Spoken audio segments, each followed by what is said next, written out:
Құрметті ағайын, бауыр, туысқандар, құда жекжат, аға інілер, балаларым, мынау бүгін кенжем, сүйіктім, Гүлшатым осындай талап қылып жатыр. Кітап жазам дейді. Соған естелікке мені осындай түсіргелі жатқан жағдайы бар. Оған мыңда бір рахмет. Оған қасында көмекшісі Мөлдір деген немерем, өзіме ұқсаған жаңағы несі, өнері бәрі. Солар енді төбемді көкке жеткізіп, осындай естелік ретінде кітап жазғысы келіп жатыр. Соған өзімді таныстырып отқан жайым бар. Соларға мыңда бір рахмет. Жүрген жерінде бақытты болып, әрқашан қайбірін 40 шілтен шылауларында болып,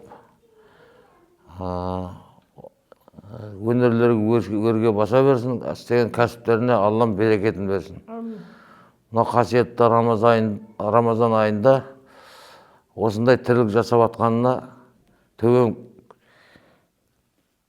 көкке бір елі жетпей отыр.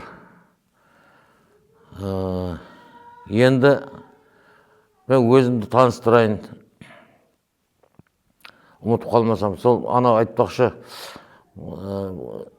өзім мамандығым автокрановщик болып пәленбай жыл жұмыс істедім. Сонда да енді мына өнерге жақындығым бар. Соған жазған өлеңдерім бар. Әр бір нәрсе істеп атқан кезде есіме түсіп, қолыма қалам келіп, сол өлең жазып, әр жерде қалған темекінің қабынан көшірілмей қалғандары қанша, жоғалып қалғаны қанша,